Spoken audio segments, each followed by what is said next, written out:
get this straight. Quite wrongly, you prefer the BMW.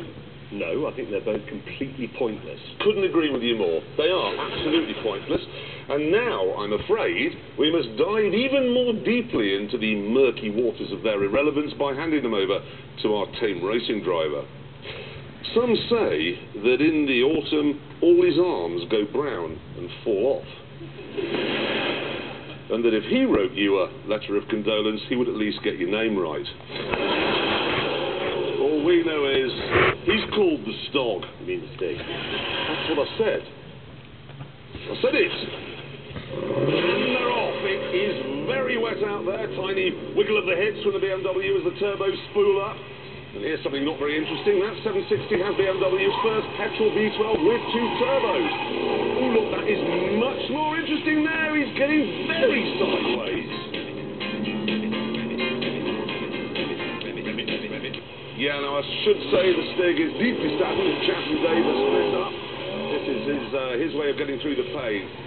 BMW is very sideways there. Now coming up to Hammerhead, we're expecting understeer here from these 2-ton barges. And yeah, the 7 Series is ploughing wide, more composed. I suspect because the traction control can't be fully switched off. Right, now here we are, follow through. It really is wet out there. Stig would be better off in an actual barge, I think. Now they're quick through the tyres. Look up Brave in the dictionary. It says, see the Stig. 2 corners left. BMW's all over the shop. That lets the S-Class ahead, but they're evenly matched. Going through Gambon. It's lost the line. Go here. There we go. There we go here. There we go. Go on then. Right, the Mercedes S63 did it there in 132.1. The BMW did it in 131.2. Brilliant, so there we are. If you are a banker and you like to get anywhere in a big hurry, go for the BMW. Consumer advice for you there. Now, it is time to put a start in our reasonably priced car. My guest tonight, it seems, always wanted to be a racing driver, but then he accidentally ended up being in films like Star Trek, Finding Nemo, Black Hawk Down, Troy, and so on and so forth. So, here to find out what on earth went wrong, from somewhere called Australia, ladies and gentlemen, Eric Banner! Good to see you. How are you? Have a seat. Proper superstar is here. What's in there? There. Water, it's okay, won't have anything dangerous in it. Yeah. Now this Bathurst motor race we were talking about earlier, have you heard about this beer thing? Where they're now limiting the amount of beer each fan can take to 24 cans a day. It's a serious restriction. I mean, that's practically teetotaling, isn't it? Because this rivalry between Ford and GM is ingrained from birth, isn't it, in all Australia? It is, you know, it's pretty deep-seated. Well, I guess, you know, they're the two main manufacturers when, if you're my age, when you were growing up. It was, you know, the General Motors product, which was Holden, Commodores and Tiranas, and for me it was Falcons. But this is it. I said to the two guys, the two Aussies who are here in the audience somewhere now, I said, oh, Eric Banner's coming on. They went, Ford bloke. That was it. You're a Ford bloke. That's why you're no good, because you're a Ford bloke and they're Holden blokes. Yeah, exactly. That's the thing. Oh, yeah. No, because it seems to me that Bathurst combines everything really that you need in Australia. Outside cooking, obviously, drinking and sport. Because this sport thing is weird, right? Because you're no good at it, so... Oh, really? Well, not really. Well, I'm just... Cite a couple of examples. Well, the Ashes. I don't know what the Ashes... The most recent one. The rugby the other day. Didn't we beat you last week? Yeah, well, we weren't playing. It was Johnny Wilkinson and some lawyers. Do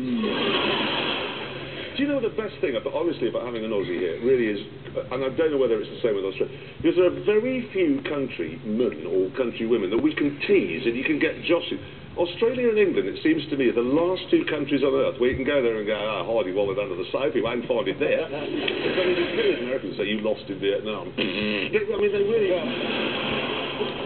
They just don't find that funny. I mean, to be quite honest, we're happy. We ended up in the best country, so it's, you know, it's not a dangerous prize as far as you're concerned. It's quite dangerous, though, Australia. Why? Well, I don't know. I mean, how old are you? 41. You must be the oldest Australian who hasn't been eaten by a shark or bitten by a spider. There's a few around, but, you know, that's what happens when you have great beaches. We've got great beaches. Oh, you do, yeah. I know. Awesome surf too. At least we have nice names.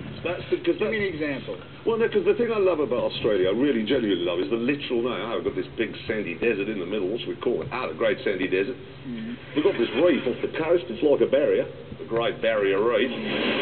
This is, of course, as opposed to the White Cliffs of Dover. Yeah.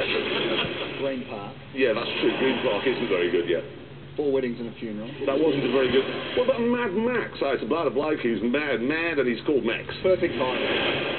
Now, I want to get onto the car thing, because it's, let's be honest, this proper love that you have, because you are now a bona fide Australian racing driver. Oh no, I just have a bit of fun in the Australian GT series, which is like your version would be like FIA GT3 racing. So I'm in a Porsche Cup car, 911. So you're pretty good. I mean, it's not like you're just some actor who's... I don't know if I'm pretty good. I mean, I enjoy it. I'll never stop doing it. So do you define your life, say, well, I'm not going to do that film because I really want to do that race? Is this on in America? No, America's the only country in the world this isn't shown. Of course I've done that. Are you kidding me? Good